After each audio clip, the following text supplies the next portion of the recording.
नमस्कार, मैं हूँ मनविंदर। आप सभी राष्ट्रवादियों का एमबीएन नेटवर्क में एक बार फिर से बहुत-बहुत स्वागत है।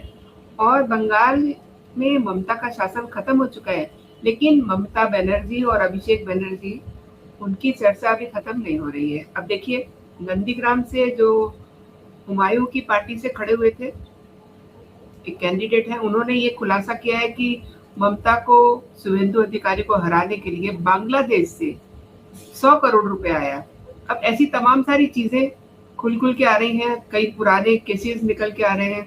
तो ये जो बदलाव है, ये भी वहाँ के लोग पसंद नहीं कर रहे हैं। आई मीन, जो सिस्टम है ममता दीदी का, वो उसे एक्सेप्ट नहीं कर पा रहा है। तो अब हाल ये है कि उनके उम्मीदवार चुनाव मैदान छोड़ करके भाग रहे हैं। तो इन्हीं सब पे बात करते हैं। मेरे साथ जुड़ चुके हैं संदीप आर के सिंह जी, प्रारब्ध से। संदीप जी, बहुत बहुत स्वागत है। नमस्कार। नमस्ते मैम, आपके दर्शकों को भी नमस्कार, सबको ही नमस्कार। तो ये सब जानकारियां आ रही हैं, संदीप जी कैसे देखते हैं? और देखिए, जहांगीर तो पहले ही मैदान छोड़ के भाग गया।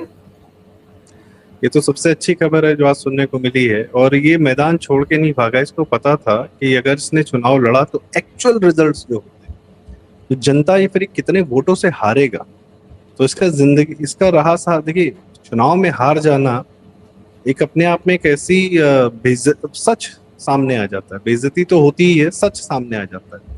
कोई नहीं है समर्थन में इसके। अपने सारे बांग्लादेशी जो फर्जीवाड़े वोटिंग करते थे वो भाग गए। इसके एसआईआर के माध्यम से, सॉरी, एसआईआर से पहले जो फर्जी वोटिंग लिस्ट से जिनके थ्रू अपने लिए वोट डलवाता था वो सब भाग गए। ये इसके समर्थक सब गायब हैं। इसको एक पोलिंग एजेंट नहीं मिल रहा है। हो सकता है कि 10 से ज्यादा वोट न मिले इसको। इसका चुनाव कोई रद्द नहीं होना चाहिए, इसको कोई वापस नहीं लेने देना। इसको बोलो भैया चुनाव लड़ो, तुमको 100 वोट मिले, 99 मिले, 100 वोट से भी ऊपर न मिले इसको। ये हो सकता है इसके साथ। तो इसने अपनी जो रही सही जो धमक है या जो भी जहां बचा हुआ है, उसको बचाने के लिए इसने विड्रॉ किया है। ये हैं सब तो होशियार, सातिर धूर्त तो हैं, सब मक्कारी तो हैं। और कोई बहुत वो थोड़ी है। इनको समय पर लेट जाना आता है। क्या चलो आज अपना समय नहीं है तो आज लेट जाओ। कह रहा है कि शुभेंदु, मैं चाहता हूँ, मैं फाल्टा का बेटा हूँ, मैं यहाँ पर शांति चाहता हूँ, मैं ग्रोथ चाहता हूँ। तुम जब एमएलए थे, तुम्हें सरकार थी, तब क्या कर रहे थे? तब शांति और ग्रोथ नहीं समझ में आ रहा था? 4 मई से पहले क्या बोल रहा था ये?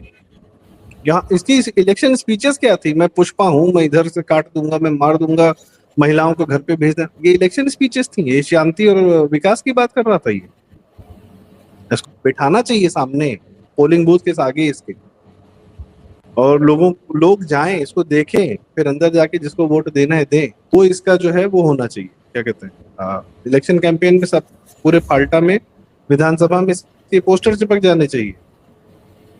कह रहा शुभेंदु अधिकारी जी ने फाल्टा के लिए एक पैकेज घोषित किया है, इसलिए मैं जो है अभी ये चुनाव, अब हम बेवकूफ बैठे हैं। आप किसको बना रहे? पहले कहता था हम आते हैं तो सीआरपीएफ वाले उड़ जाएंगे। 2 कौड़ी के लोग ये, मतलब ये अब वही बात है ना कि जब इस्लामिक वोट बैंक का तंत्र मजबूत था, तो ऐसे थर्ड रेट घटिया केचुओं को जो है सर पे बिठा के विधायक बना दिया गया था। किसके ऊपर? हिंदू जनता के ऊपर। 65% वहां पर हिंदू पॉपुलेशन है, मोर देन 65%। इसको यही पता था कि ये बुरी तरह हारेगा। वो इसको ये भी पता था कि वो इसका वाला जो समर्थक है वो भी बाहर निकल के आएगा ही नहीं इसके लिए वोट करने। तो कोई बड़ी बात नहीं थी कि 100 से ज्यादा वोट न पाता ये। तो उसको पता चल गया था कि भैया कोई नहीं आ रहा मेरे पीछे वोट देने, किसी पोलिंग बूथ से नहीं आ रहा। बिना गुंडई के, बिना झुंडई के, बिना झुंड में रहे ये लोग सरवाइव नहीं कर सकते। बड़े बड़े बाहुबली हमने देखे, बड़े बड़े हमने माफिया देखे। भाई भाजपा ने 2021 में अगर चुनाव हारी, जो कि उसके हारने का कोई कारण नहीं था, कोई गलती नहीं थी, वो तो तुम्हारा तंत्र ऐसा था, कोविड चल रहा था, जो भी जैसा था, तुमने अपने सारे फर्जीवाड़े कर लिए। तुमने कितने लोगों को मारा, पीटा, उनके घर बर्बाद किए, तब भी कोई इतना नहीं लेट गया था जितना ये लेटा है। हिंदू हैं वो लोग, लेटे नहीं तुम्हारी तरह। इसको मैं बताऊं, इसका एक ही इलाज है, इसको बांग्लादेश भेज दीजिए। इसको इतनी दहशत हो जाए कि ये बांग्लादेश सरकार से असाइलम मांगे कि हे बांग्लादेश सरकार, अभी तक हमने आपका काम किया, आपने हमारे माध्यम से बहुत पैसा कमाया, कृपया हमको बांग्लादेश आने दीजिए, हमको यहीं रहने दीजिए, हम यही ठीक है। भाई मुसलमान भी है, बंगाली भी है, बांग्लादेश में इनके लोग भी हैं, बैठो जाओ वहां पे एंजॉय करो। क्यों, जब पंजाब के खालिस्तानी आतंकवादी सब एसाइलम मांग के कनाडा शिफ्ट हो सकते हैं उतनी दूर, तो तुम तो बगल में हो, उसको उठा के फेंक देंगे वहां पे, वहीं रहो। यहाँ जेल वेल में डालने से कोई मतलब नहीं। जेल में रह के क्या करेगा ये सुधर जाएगा? जेल में अपराधियों को क्यों डाला जाता है? सुधर जाओ। आपको लगता है सुधर जाएगा? किसी को लगता है ये सुधर जाएगा? भाई सब लोग दर्शकों कृपया कमेंट में जरूर बताएं कि आपको क्या लगता है कि ये सुधर जाएगा। ये सही बेवकूफ बात बना रहा है, दर्शक ये बताएं जरूर। और संदीप जी, मैं थोड़ा सा ऐड ऑन करूंगी कि ये जो जहांगीर है, ये कुछ दिन पहले डिटेन किया हुआ था, अभी भी डिटेन ही है, इसकी वहाँ बड़ी अच्छे से सेवा हो रही है, और इसके वकील सारे जो है बयान आकर के दे रहे हैं। तो क्या अंदर खिचड़ी पक रही है। और इसकी तरफ से देखिए, अभिषेक बनर्जी या फिर ममता बनर्जी ने कोई इसके बारे में कुछ नहीं बोला है। तो ये साजिश कुछ ना कुछ जरूर है, ये भी मैं थोड़ा समझना चाहूंगी। देखिए कोई कुछ बोलेगा ही नहीं ना, सब अपनी अपनी बचा रहे हैं। अभी जब डिमोनेटाइजेशन हुआ था तो विपक्ष को लगा कि अरे पब्लिक क्यों नहीं सड़क पे आ रही है, क्यों नहीं आग लगा, इतना बड़ा क्या हो गया। सड़क पे लाने वाले नेता अधिकारी जितने थे जिनको तकलीफ हुई थी, वो सब अपनी अपनी जितना कैश था उसको मेंटेन करने में लग गए थे। पब्लिक को सड़क पे लाएगा कौन? इतना छिन्न भिन्न हो गए थे, कौन किसकी सुने। मैंने तो देखा उस समय क्या बोलते हैं, उत्तर प्रदेश में कैसे गाड़ियां इधर उधर, चुनाव से पहले का समय था, सपा ऑफिस बसपा ऑफिस इधर उधर गाड़ियां आ रही हैं जा रही हैं। मैंने 9 नवंबर को पूरा हम और मेरे मित्र हम लोग निकले घूमने पे, देखे क्या हो रहा है शहर में, मजा आ रहा है। क्योंकि पब्लिक ठीक है, 9 नवंबर को बैंक नहीं खुले थे, सिर्फ सरकारी ऑफिस बंद थे, कोई था ही नहीं झांकने। चले जाओ, कोई सरकारी ऑफिस में कोई नहीं दिख रहा, ये हाल। कहाँ गए भाई सारे के सारे? तो वैसे ही अब सब अपनी अपनी बचा रहे।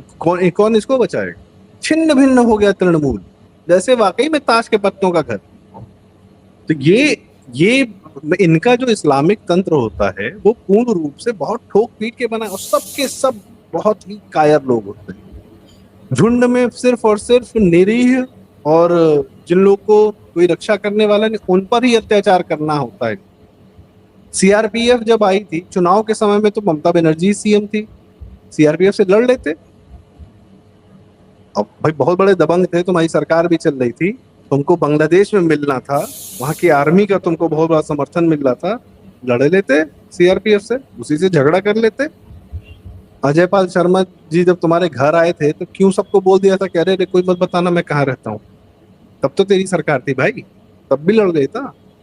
ढंग का एक आदमी जब इनके सामने खड़ा हो जाता है ना, तो इन लोग की मैं एक उदाहरण देता हूँ। योगी जी सांसद थे गोरखपुर के, सत्ता में नहीं थे, सीएम नहीं थे उस समय। मुख्तार अंसारी, अतीक, इन सब का पूर्वांचल पे बहुत सारे हिंदू बाहुबली भी थे जो लोग सपा समर्थित थे, पूर्वांचल पे राज चलता था उनका। मुख्तार ने मऊ में दंगे किए, योगी जी स्वयं निकल पड़े, आजमगढ़ में स्वयं निकल पड़े, कभी झुके नहीं, कभी दबे नहीं इन लोगों से। जब सत्ता में नहीं थे तब भी, और जब सांसद नहीं थे तब भी, सिर्फ एक मंदिर के महंत थे। असली दबंग वो होता है सत्ता के विरोध, मतलब सत्ता जब न रहे तब आपका क्या व्यवहार है उससे पता चलता है कि आप कितने बड़े, आपके अंदर कलेजा कितना बड़ा। शुभेंदु अधिकारी तो सत्ता में नहीं थे पिछले 5 साल से, क्या कर रहे थे? झुक गए थे तुम्हारे सामने, सड़क पे चल रहे थे, लड़ रहे थे, डेली बाहर निकल रहे थे। So much so that Suvendu Adhikari के पीए की हत्या की तुम लोगों ने, और एक बार हत्या नहीं हुई है, शुभेंदु अधिकारी के जानने वाले 4 पीएस की हत्या हुई है। एक बार सीपीआईएम वालों ने किया, 3 बार तृणमूल वालों ने किया, तब भी नहीं झुका वो आदमी, सत्ता में नहीं था। तो वैसे आदमी से तो किसी को भी डर लगेगा ना। अब तो सत्ता भी है उसके पास, और नियत भी है, और केंद्र का समर्थन भी है। जब कुछ नहीं था तब भी लड़ रहा था। और ऐसे मुसलमान वोट बैंक के नेताओं को जो है हमारे यहाँ सेकुलर लिबरल मीडिया जो है सर पे चढ़ा के रखती, जो अत्याचार करते हैं। सत्ता में है तो हिंदुओं पे अत्याचार करेंगे। वो सोना पप्पू है, वो भी अपने आप को सरेंडर कर रखा है। किसी का सरेंडर नहीं करने का, सबको उठा के बाहर फेंको बांग्लादेश। जाओ तुम रहो, तुम लोग उम्मा वाले हो ना, जाओ वहीं रहो, खुश रहो, देखते बांग्लादेशी तुमको कितना रखता है अपने पास। अभिषेक बनर्जी को भी ले जाओ। तो इन लोग को तो बहुत सख्त आवश्यकता है कि इन लोग को कोई मोह नहीं रखने का, कोई न्यायपालिका के पास इनको नहीं ले जाने का। ये वकील जो है कोर्ट ले जा रहे हैं, फिर आ रहे हैं, फिर जेल आपने रखा है, फिर ये क्या बोलते हैं बेल के लिए अप्लाई कर रहा है, 2 साल बाद किसी को हवा नहीं लगेगी, बेल मिल जाएगी, फिर बाहर निकल आएगा। ये सब नहीं करना है। न्यायपालिका से न्याय कहाँ मिलता है? इन लोगों को इन लोगों ने जिस पर अत्याचार किया, उन हिंदुओं को अगर वाकई में न्याय देना है तो इनको न्यायपालिका के भरोसे मत छोड़ो। बाहर जैसे मर्जी न्याय देना है दे दो, कोई समस्या नहीं। इनको न्यायपालिका से न्याय मत दिलाओ। जी। और संदीप जी, बिल्कुल एग्जैक्टली योगी मॉडल पे वहाँ काम चल रहा है।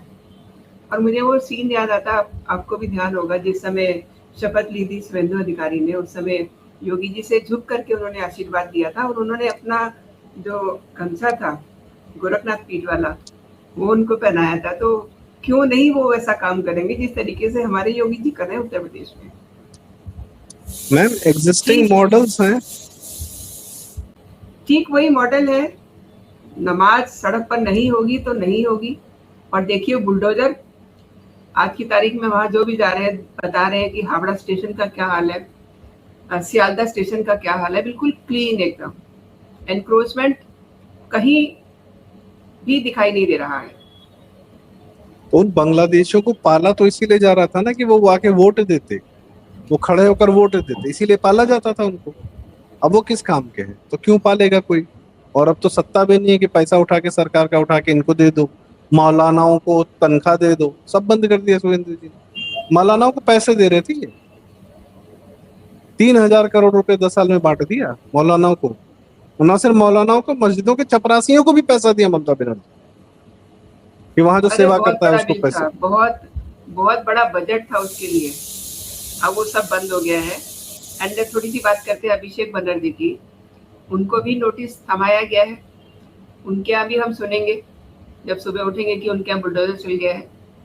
कैसे देखते हैं? देखिए वो है एक सांसद जी, और पहले तो उसको किसी केस में आपको सजा दिलानी पड़ेगी, फिर उसकी संसद की सदस्यता जाएगी, फिर वो हो जाएगा जब एक आम आदमी, तब उसको और तबीयत से करना पड़ेगा। देश के प्रोटोकॉल हैं।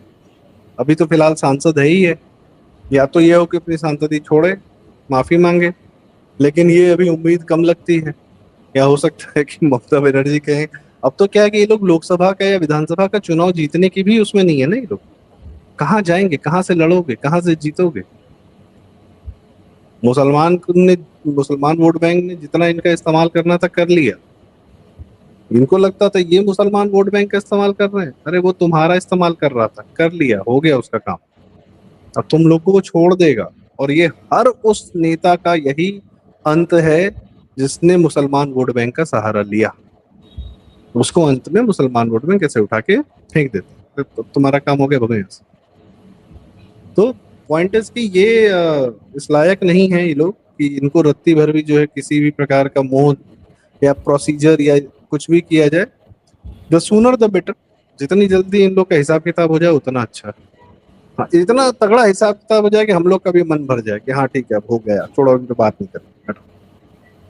आम जनता देख रही है बंगाल की तरफ, और पूरा भारत देख रहा है कि बंगाल में कैसे न्याय हो रहा है, कैसे करना है।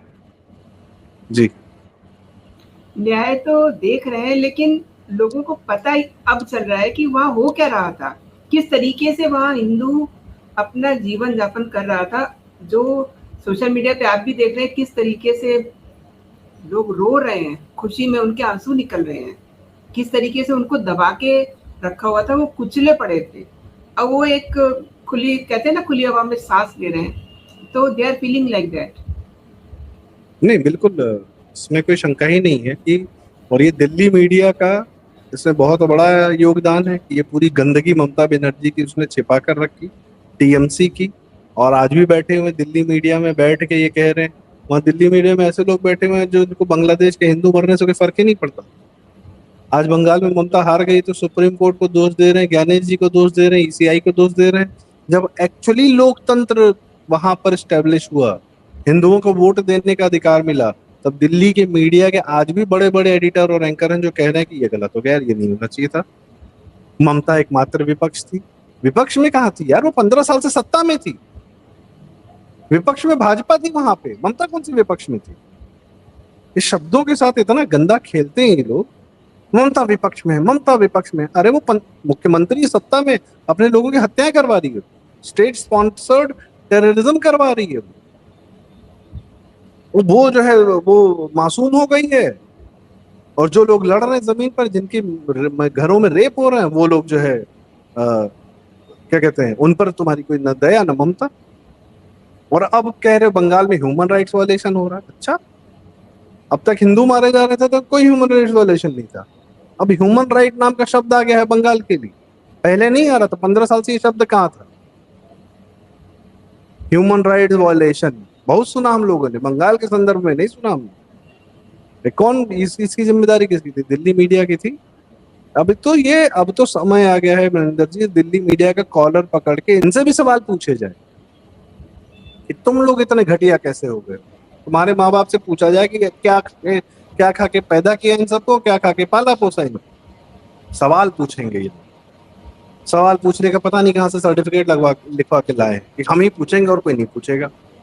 तुमसे क्यों नहीं सवाल कोई पूछेगा भाई? तुमने बहुत पूछ लिया 20-25 साल सवाल, तुमसे सवाल पूछे जाएंगे। गंदगी के ढेर पे बैठे हुए, गंदगी के ऊपर कारपेट बिछाने वाले घटिया लोग, और सबसे बड़े दुश्मन यही है, सबसे बड़े दुश्मन यही है। ममता एक बार फिर ठीक है, ये सबसे बड़े दुष्ट हैं। टाई सूट पहन के बढ़िया टीवी पे बैठ जाएंगे, बात करेंगे मीठा मीठा, ऐसा अंग्रेजी बोलेंगे, हिंदी बोलेंगे, लगता है इनसे बड़ा ज्ञानवान कोई नहीं है। सारी गंदगी मन में दबा के बैठ जाते हैं, जनता तक आने नहीं देते। इनसे सवाल पूछने जाने चाहिए। संदीप जी, चलते चलते एक छोटी सी टिप्पणी चाहूंगी। बांग्लादेश में लगातार ममता के सपोर्ट में जमाती प्रदर्शन कर रहे हैं, कैसे देखते हैं इसे? उनके पेट में क्या दर्द हो रहा है? पेट में क्यों नहीं दर्द होगा? हम बांग्लादेश को बांग्लादेश बोलते ही क्यों है? वो तो ईस्ट पाकिस्तान है। जैसे पाकिस्तान ने पंजाब के साथ जैसे खालिस्तानियों को, आतंकवाद को वहां पे पाला पोसा पनपाया, हमें पंजाब में आग लगा दिखा। भारत का ज्यादा नुकसान तो इस पूर्वी पाकिस्तान ने किया है, जिसको हम बांग्लादेश बोलते हैं। भारत की डेमोग्राफी चेंज कर रहा था, ये पाकिस्तान जैसी हरकतें कर रहा था। ब्लीड इंडिया विद 1000 कट्स नहीं था, कट्स नहीं लगा रहा था, नीडल सुई की तरफ पोंक रहा था, और उससे जो हमारे शरीर में कुछ ना कुछ इन्फेक्शन डाल रहा था। तो उनका भी इकोनॉमी चल रहा था। यहाँ से पंजाब में ड्रग्स भेज के पाकिस्तान की इकोनॉमी चलती है, भारत के रुपयों का काउंटरफिट करके पाकिस्तान की इकोनॉमी चलती है। तो वेस्ट बंगाल से तस्करी थी, उससे बांग्लादेश की इकोनॉमी चल रही थी। तो जमात के तो इनके बहुत पुराने संबंध हैं ममता बनर्जी के। अब जनता आज पहली बार छूटी है, तो वो चंगुल से वो भी नहीं, पश्चिम बंगाल बांग्लादेश के चंगुल से निकला है, ममता के चंगुल से तो बाद में निकला है। ये पाकिस्तानियों इस्लामियों के चंगुल से निकला है, इसलिए राहत की सांस ले पा। बहुत सारे कनेक्शन हैं जी। आपने पाकिस्तान की बात की है, तो अभी इसी हफ्ते मुनीर साहब भी आ रहे हैं, और उससे पहले उनकी एक टीम चक्कर मार के गई है। सबके पेट में दर्द हो रहा है कि यहाँ बीजेपी की सरकार कैसे बन गई है बंगाल में। अब मुनीर आ रहे हैं।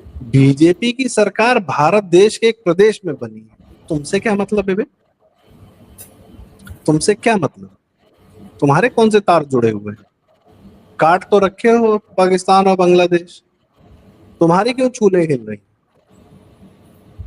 इनका सारा सोर्स ऑफ इनकम बस इसी बात से था। बांग्लादेश और पाकिस्तान इसीलिए बनाए गए थे कि हमको भारत को डिस्टर्ब करना है, हम भारत को डिस्टर्ब करते रहेंगे, दुनिया से पैसा लेते रहेंगे, क्योंकि भारत में disturbance is a source of income for many.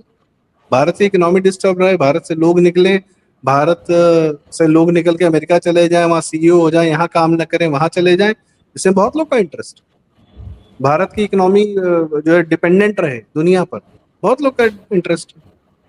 और उसके लिए क्या है भाई, यहाँ आतंकवाद करते रहो, यहाँ बम धमाके करते रहो, कुछ भी करते रहो, देश में अव्यवस्था बनी रहेगी, पब्लिक डरी रहेगी, डरी सहमी रहेगी, तो क्या करेगी? कुछ नहीं करेगी। तो हमारी पब्लिक को डर में, भय में रखना ही तो इस्लाम का सबसे बड़ा चरित्र है। ये बंगाल में जो हो रहा था, यही मुगल रूल है। इस मुगल रूल की बात होती है 500 साल की, वो यही मुगल रूल है, 500 के 200-300 साल की है, जो भी है। इनका इलाज सड़क पर ही होना है। सठे साठ्यम समाचरेत, इन्होंने जो किया है वो इनके साथ होना चाहिए। हमें पता चले चाहे ना चले, हमें कोई फर्क नहीं पड़ता, होना वही चाहिए। दहशत उतनी ही होनी चाहिए इनके खोपड़ी में। आपने संदीप जी बहुत बड़ी बात की, और ये देखिए हम लेट्स होप कि आगे भी ये बदलाव इसी तरीके से पॉजिटिवली चलता रहेगा, और शुभेंदु अधिकारी जिस तरीके से योगी आदित्यनाथ ने उनको आशीर्वाद दिया है वो वैसे ही फलीभूत होता हुआ हम देखेंगे। संदीप जी, जुड़ने के लिए बहुत बहुत धन्यवाद आपका। जी, जय हिंद, जय भारत। जय हिंद, जय भारत।